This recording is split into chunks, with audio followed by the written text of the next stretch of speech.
Ro'za Ramazon kunlarida nima niyat qilasiz deyishdi. Shu tomimni yangilab berishlaringni so'rayman deb niyat qildim dedim. Niyatlaringiz amalga oshdi opajon. Mana Xudo xohlasa tomlaringizni yangilab berib, uylaringizni remont qilib beramiz deyishdi.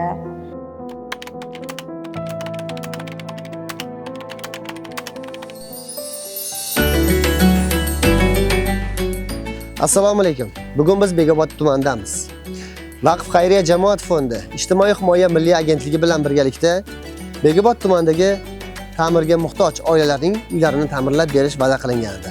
Mana 15 kun mobaynida uylar ta'mirdan chiqib, o'z egalariga topshirildi. Va bugun ularning xonadonlarida iftorlik dasturxoni yoziladi.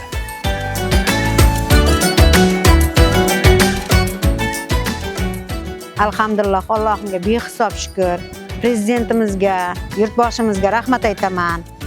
Vaqf xayriya jamg'armasining rahbarlariga, xodimlariga rahmatlar aytaman. Uyimni, tomlarni yangilab berishdi mana. Hamma narsasini joy-joyiga qo'yishib, zamonaviy usulda qilib berishib, xursandchiligim ichimga sig'may ketyapti.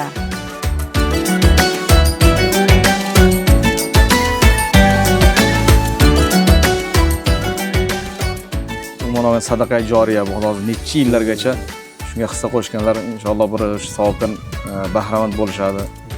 Maqsadimiz shu, Allohning roziligi, bir o'sha tushkun kayfiyatga tushgan bir musulmonni qalbiga bir surur baxsh etishlik vazifamizdan vakolatdan kelib chiqib, Alloh shunga bir sabab qo'yapti. Buning uchun xursandmiz xolos.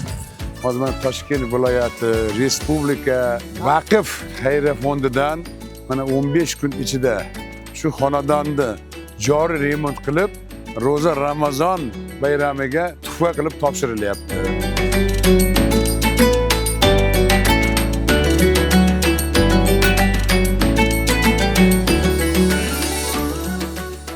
Juda chiroyli uylar qurildi. Bu uylarda ahvoli juda xunuk ahvolda edi. Ishlarini kirib ko'rdik, o'tirib duolarni birga o'tirdik. Uy butunlay chiroyli qilib qurilganligini guvohi bo'ldik. Albatta bu ish o'z-o'zi bo'lgani yo'q. Bu ishga bosh bo'lganlarga Alloh taolo kutganda-da ziyodasini ato qilgan bo'ldi.